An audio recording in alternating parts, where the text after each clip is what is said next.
सांस लेना एक ऐसी चीज है जो हम सब हर पल करते हैं, है ना? पर क्या कभी इस पर ध्यान दिया है? ये असल में हमारे शरीर का अपना ऑटो पायलट है, एक ऐसा कमाल का सिस्टम जो बिना हमारे सोचे समझे हमारी जिंदगी चलाता है। पता है, एक औसत दिन में हम लोग करीब करीब 20,000 बार सांस लेते हैं और ज्यादातर समय हमें इसका एहसास तक नहीं होता। तो फिर असली सवाल तो यही उठता है कि शरीर के इस ऑटोमेटिक काम का असली कंट्रोलर कौन है? चलिए आज इसी रहस्य को समझते हैं।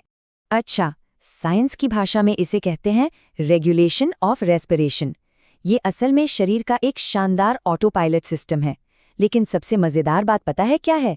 इस ऑटो पायलट का एक मैनुअल ओवरराइड भी है, जिसे हम जरूरत पड़ने पर इस्तेमाल कर सकते हैं। तो चलिए सीधे चलते हैं इस सिस्टम के हेडक्वार्टर में। हमारे दिमाग का निचला हिस्सा, जिसे ब्रेन स्टेम कहते हैं, वही है सांस लेने का कमांड सेंटर, या यूं कहें कि कंट्रोल टावर। अब देखिए, इस कंट्रोल टावर में ना दो मेन कमांडर हैं, मेड्यूला और पोन्स। मेड्यूला एक म्यूजिक डायरेक्टर की तरह सांस की बेसिक रिदम यानी लय सेट करता है, और पोन्स वो एक साउंड इंजीनियर की तरह उस लय को फाइन ट्यून करके एकदम स्मूथ बना देता है। और कहानी यही खत्म नहीं होती। मेड्यूला के अंदर भी काम बटा हुआ है। जब हम आराम से बैठे होते हैं तो डीआरजी एक्टिव रहता है, बिल्कुल गाड़ी के क्रूज कंट्रोल की तरह। लेकिन जैसे ही हम दौड़ते भागते हैं या कोई मेहनत का काम करते हैं तो वीआरजी यानी कि टर्बो बूस्ट बटन ऑन हो जाता है और सांसें तेज हो जाती हैं। तो अब सवाल ये है कि इस कंट्रोल टावर को ये सब पता कैसे चलता है कि कब सांस तेज करनी है, कब धीमी? जवाब छिपा है हमारे शरीर के खुफिया नेटवर्क में, जिन्हें हम कह सकते हैं केमिकल जासूस या कीमो रिसेप्टर्स। ये जासूस भी ना दो टीमों में काम करते हैं। पहली टीम सेंट्रल कीमो रिसेप्टर्स, तो सीधे कंट्रोल टावर यानी मेड्यूला में ही बैठी है। ये हैं मेन रेगुलेटर्स और इनकी पैनी नजर रहती है कार्बन डाइऑक्साइड पर।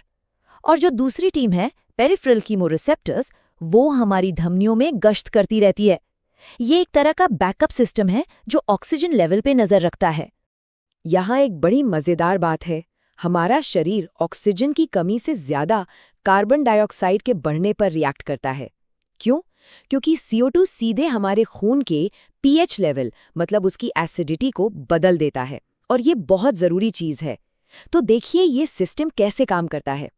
जैसे ही खून में CO2 बढ़ता है, ये सेंसर फौरन एक्टिव हो जाते हैं। वो ब्रेन को सिग्नल भेजते हैं और ब्रेन तुरंत हमारी सांसों की स्पीड और गहराई बढ़ा देता है, ताकि फालतू CO2 को बाहर फेंका जा सके। है ना कमाल का फीडबैक लूप? अब देखिए, कोई भी इतना ज़रूरी सिस्टम बिना सेफ्टी फीचर्स के तो नहीं हो सकता है ना। तो हमारे रेस्पिरेटरी कंट्रोल सेंटर में भी कुछ बिल्ट इन सेफ्टी प्रोटोकॉल्स हैं, जिन्हें रिफ्लेक्स कहते हैं। ये रिफ्लेक्स असल में हमारे बॉडीगार्ड्स की तरह हैं। पहला है हेरिंग ब्रूअर रिफ्लेक्स। ये एक सेफ्टी वॉल्व है जो फेफड़ों को ज़रूरत से ज़्यादा फूलने से रोकता है। दूसरा है इरिटेंट रिफ्लेक्स। जब भी कोई धूल या धुआं अंदर जाता है तो यही हमें खांसने या छींकने पर मजबूर करता है, ताकि वो चीज़ बाहर निकल जाए। और तीसरा प्रोप्रियोसेप्टर रिफ्लेक्स। ये तो और भी स्मार्ट है। जैसे ही हम एक्सरसाइज शुरू करते हैं, ये पहले से ही सांसें तेज कर देता है। पर एक मिनट, हम लोग तो अपनी सांस जानबूझकर रोक भी सकते हैं, है ना? तो चलिए अब समझते हैं कि हमारी विल पावर और शरीर के इस ऑटो पायलट के बीच की ये जंग कैसे होती है।